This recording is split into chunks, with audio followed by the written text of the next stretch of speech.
ವೇದಿಕೆ ಟ್ರಸ್ಟ್ ವತಿಯಿಂದ ವರಮಹಾಲಕ್ಷ್ಮಿ ಪೂಜೆ. ಚಿಂತಾಮಣಿ ಶ್ರೀ ಕ್ಷೇತ್ರ ಧರ್ಮಸ್ಥಳ ಗ್ರಾಮೀಣಾಭಿವೃದ್ಧಿ ಯೋಜನೆ, ಬಿಸಿ ಟ್ರಸ್ಟ್, ಚಿಂತಾಮಣಿ ತಾಲೂಕು, ಅಖಿಲ ಕರ್ನಾಟಕ ಜನಜಾಗೃತಿ ವೇದಿಕೆ ಟ್ರಸ್ಟ್, ಚಿಕ್ಕಬಳ್ಳಾಪುರ ಜಿಲ್ಲೆ, ಪರಮಪೂಜ್ಯ ರಾಜಶ್ರೀ ಪದ್ಮವಿಭೂಷಣ ಡಾಕ್ಟರ್ ಡಿ ವೀರೇಂದ್ರ ಹೆಗ್ಗಡೆಯವರು ಹಾಗೂ ಮಾತೃಶ್ರೀ ಡಾಕ್ಟರ್ ವಿ ಹೇಮಾವತಿ ಅಮ್ಮನವರ ಮಾರ್ಗದರ್ಶನದೊಂದಿಗೆ ಗಾಂಧಿ ಜಯಂತಿ ಪ್ರಯುಕ್ತ ಗಾಂಧಿ ಸ್ಮೃತಿ ಮತ್ತು ದುಶ್ಚಟ ವಿರುದ್ಧ ಜಾಗೃತಿ ಕಾರ್ಯಕ್ರಮ ಹಾಗೂ ಸಾಮೂಹಿಕ ವರಮಹಾಲಕ್ಷ್ಮಿ ಪೂಜೆ ಕಾರ್ಯಕ್ರಮವನ್ನು ನಗರದ ಕೆಎಂಡಿ ಕಲ್ಯಾಣ ಮಂಟಪದಲ್ಲಿ ಹಮ್ಮಿಕೊಂಡಿದ್ದು, ಈ ಕಾರ್ಯಕ್ರಮದ ಉದ್ಘಾಟನೆಯನ್ನು ಮಾಜಿ ಶಾಸಕ ಜೆ.ಕೆ. ಕೃಷ್ಣಾರೆಡ್ಡಿ ಮತ್ತು ವೇದಿಕೆಯಲ್ಲಿರುವ ಎಲ್ಲ ಗಣ್ಯರು ದೀಪ ಬೆಳಗುವುದರ ಮೂಲಕ ಕಾರ್ಯಕ್ರಮದ ಉದ್ಘಾಟನೆಯನ್ನು ಮಾಡಿ ನಂತರ ಮಹಾತ್ಮ ಗಾಂಧೀಜಿಯವರ ಭಾವಚಿತ್ರಕ್ಕೆ ಪುಷ್ಪಾರ್ಚನೆ ಮಾಡಿದರು. ಈ ಕಾರ್ಯಕ್ರಮವನ್ನು ಉದ್ದೇಶಿಸಿ ಬೆಂಗಳೂರು ಪ್ರಾದೇಶಿಕ ವಿಭಾಗದ ನಿರ್ದೇಶಕರಾದ ಸೀನಪ್ಪ ಎಂ ಮಾತನಾಡುತ್ತಾ, ಶ್ರೀ ಕ್ಷೇತ್ರ ಧರ್ಮಸ್ಥಳ ಗ್ರಾಮೀಣಾಭಿವೃದ್ಧಿ ಯೋಜನೆಯು 6 ರಾಷ್ಟ್ರೀಕೃತ ಬ್ಯಾಂಕ್ಗಳೊಂದಿಗೆ ಒಪ್ಪಂದ ಮಾಡಿಕೊಂಡು 6,52,898 ಸ್ವಸಹಾಯ ಸಂಘಗಳನ್ನು ರಚಿಸಿ ಇದರಲ್ಲಿ 54,57,118 ಸದಸ್ಯರು ಇದ್ದು ಸದಸ್ಯರಿಗೆ ಆರ್ಥಿಕ ನೆರವನ್ನು ಒದಗಿಸಲಾಗುತ್ತಿದೆ. ಸಂಘದ ಸದಸ್ಯರು ಇದುವರೆಗೂ 4,007 ಕೋಟಿ ಉಳಿತಾಯ ಮಾಡಿರುತ್ತಾರೆ. ಸ್ವಸಹಾಯ ಸಂಘಗಳ ರಾಷ್ಟ್ರೀಕೃತ ಬ್ಯಾಂಕುಗಳ ಮೂಲಕ ವ್ಯವಹಾರವು 1,28,256 ಕೋಟಿ ರು ಆಗಿರುತ್ತದೆ. ಈ ಹಣವನ್ನು ಸ್ವಉದ್ಯೋಗ, ಕೃಷಿ, ತುರ್ತು ಅಗತ್ಯಗಳು, ಶೌಚಾಲಯ, ವಿದ್ಯುತ್, ಗೃಹ ನಿರ್ಮಾಣ, ಮದುವೆ ಮುಂತಾದ ಕಾರ್ಯಕ್ರಮಗಳಿಗೆ ವಿನಿಯೋಗವಾಗುತ್ತಿದೆ. ಯೋಜನೆಯಿಂದ ಪ್ರತಿ ತಿಂಗಳು 19,169 ನಿರ್ಗತಿಕರಿಗೆ ಪ್ರತಿ ತಿಂಗಳು ಮಾಸಾಶನ ನೀಡುತ್ತಾ ಬಂದಿದೆ. ನಮ್ಮ ಊರು ನಮ್ಮ ಕೆರೆ ಕಾರ್ಯಕ್ರಮದ ಅಡಿಯಲ್ಲಿ ಇದುವರೆಗೂ 180 ಕೆರೆಗಳ ಕಾಮಗಾರಿಯನ್ನು ಊರಿನ ಸಹಭಾಗಿತ್ವದ ಮೂಲಕ ಕೆರೆಗಳ ಪುನಶ್ಚೇತನ ಮಾಡಿರುವ ಬಗ್ಗೆ ತಿಳಿಸಿದರು. ಉದ್ಘಾಟನೆ ಮಾಡಿದ ಮಾಜಿ ಶಾಸಕ ಜೆ.ಕೆ. ಕೃಷ್ಣಾರೆಡ್ಡಿರವರು ಮಾತನಾಡುತ್ತಾ, ಶ್ರೀ ಕ್ಷೇತ್ರ ಧರ್ಮಸ್ಥಳ ಗ್ರಾಮೀಣಾಭಿವೃದ್ಧಿ ಯೋಜನೆಯು ಉತ್ತಮ ಕಾರ್ಯಗಳನ್ನು ಮಾಡುತ್ತಾ ಬಂದಿದ್ದು, ಪರಮಪೂಜ್ಯ ಡಾಕ್ಟರ್ ಡಿ ವೀರೇಂದ್ರ ಹೆಗ್ಗಡೆಯವರು ಪಕ್ಷಾತೀತವಾಗಿ ಉತ್ತಮ ಸಮಾಜ ಸೇವೆ ಕಾರ್ಯಕ್ರಮಗಳನ್ನು ಮಾಡುತ್ತಾ ಬಂದಿರುತ್ತಾರೆ. ಸ್ವಸಹಾಯ ಸಂಘಗಳಿಗೆ ಬ್ಯಾಂಕಿನಿಂದ ಕಡಿಮೆ ಬಡ್ಡಿ ದರದಲ್ಲಿ ಸಾಲದ ಸೌಲಭ್ಯವನ್ನು ಒದಗಿಸಿರುತ್ತಾರೆ. ಶೈಕ್ಷಣಿಕ ಕ್ಷೇತ್ರದಲ್ಲಿ ಉತ್ತಮ ಸೇವೆಯನ್ನು ಸಲ್ಲಿಸುತ್ತಾ ಬಂದಿರುತ್ತಾರೆ. ಮಹಿಳಾ ಸಂಘಗಳಿಗೆ ಸಾಲ ಸೌಲಭ್ಯ ನೀಡುವುದು. ಇವರು ರಾಜ್ಯಾದ್ಯಂತ ಸ್ತ್ರೀಶಕ್ತಿ ಸಂಘಗಳಿಗೆ ಹಲವಾರು ಯೋಜನೆಗಳನ್ನು ಜಾರಿಗೆ ತಂದಿದ್ದಾರೆ ಎಂದು ವಿವರಿಸಿದರು.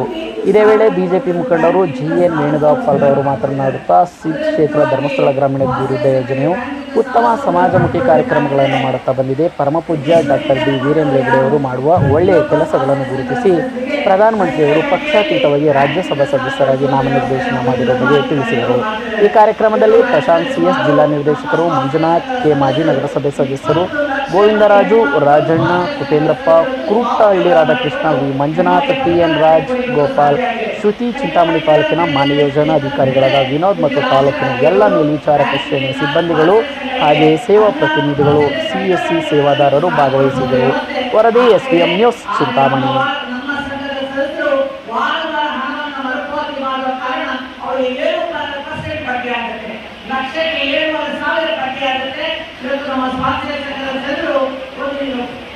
ಆಧಾರ್ ಕಾರ್ಡ್ ಜೆರಾಕ್ಸ್ ಕೊಟ್ಟು 3 ಲಕ್ಷದವರೆಗೆ ನಮ್ಮ ಸ್ವಾಸ್ಥ್ಯ ಸಂಘ ಇವತ್ತು ಸಾಲ ಸೌಲಭ್ಯವನ್ನು ಬ್ಯಾಂಕಿಂದ ಪಡ್ಕೊಳ್ತಿದ್ದಾರೆ.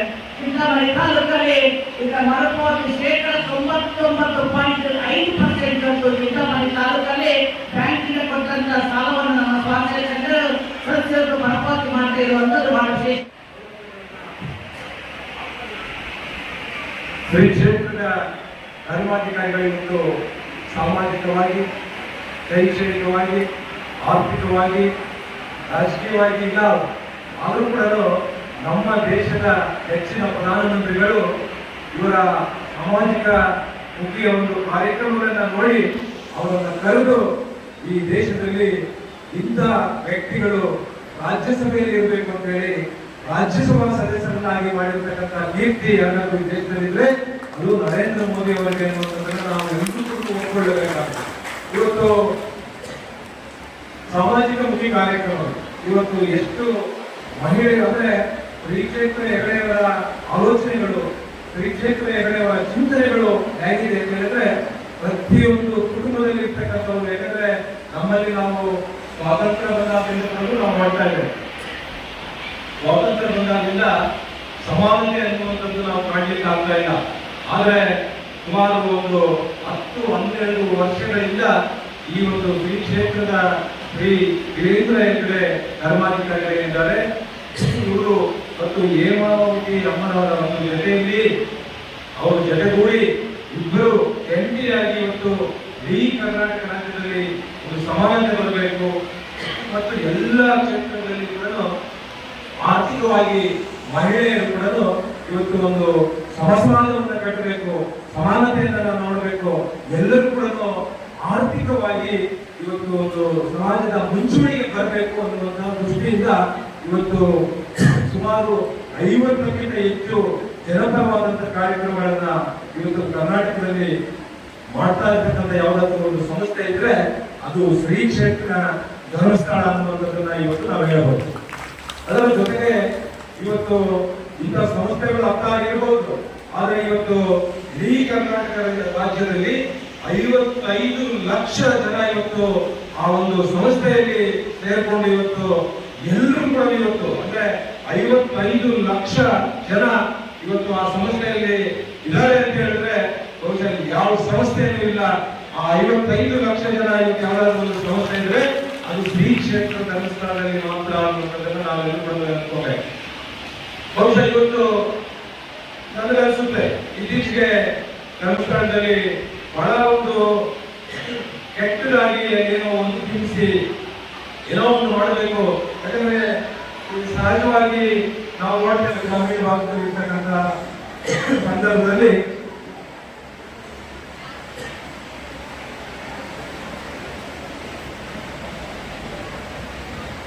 ಒಬ್ರು ಬೆಳೀತಾ ಇದ್ರೆ ಅದಕ್ಕೆ ಹುಡ್ಕೊಂಡು ಒಂಥರ ಬೇಸರ ಆಗುತ್ತೆ, ಅಂದ್ರೆ ತಡ್ಕೊಳಕ್ ಆಗೋದಿಲ್ಲ.